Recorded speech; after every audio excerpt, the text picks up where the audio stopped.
Manic last session brings Gloucestershire back into the match.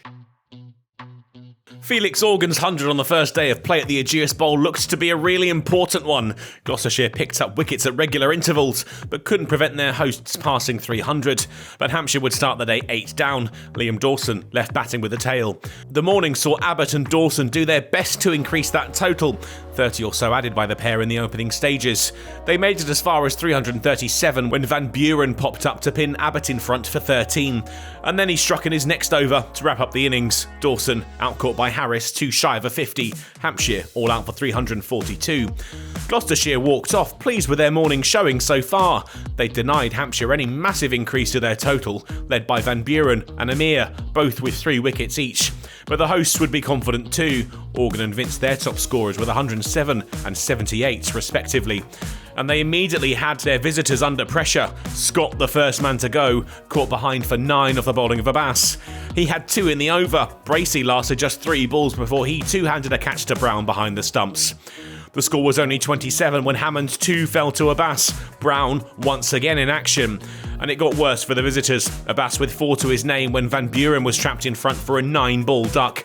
Lunch taken with Gloucestershire languishing at 31 for 4. And it got worse after the break, the score just 43 when Harris fell to Abbott, caught high at second slip by Ian Holland for 17. They limped past 50, up to the mark thanks to a Higgins boundary. But another wicket fell soon after. Lace's defences beaten by Fuller, Gloucestershire now 73 for 6. Higgins was trying to mount a fight back and was doing well. He was fighting his way towards 50 and watching on as Goodman took them to 3 figures. Higgins was 3 runs short of his half-century when he swept Organ into the hands of Ian Holland deep in the leg side. They limped their way through to tea. The score at the break was 111 for 7. They were still some 231 behind. Abbas struck soon after the break, Goodman caught behind, and the Hampshire seamer had a fifer, which was soon 6. Amir out 2 balls later, caught by Dawson in the cordon for a duck. With just 1 wicket left, Gloucestershire took the handbrake off in an attempt to avoid the follow-on. The hosts were being held up by the tail. A 6 took them to a 50-run partnership, but with the visitors trailing by 163, Warner was done, outcaught by Donald under the lid. A simple chance held. Mohammed Abbas had torn through the visiting lineup with 6 for 45. Only Higgins had breached 20 runs with his 47. 5 of the 11 had returned single-digit scores, and James Vince had a decision to make regarding the follow-on. He decided against it, a choice Gloucestershire were happy about when after just 2 balls, Organ departed for a duck.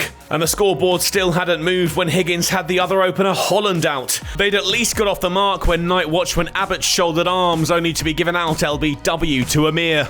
And they lost their second night watchman when Abbas was yorked by his countryman. Hampshire in disarray. Captain James Vince strode out to face the music, but it was like nothing had happened. A cover drive nailed to the boundary rope, and they'd managed to avoid further damage before the end of the day. The score 28 for 4 at the close. The lead now 191.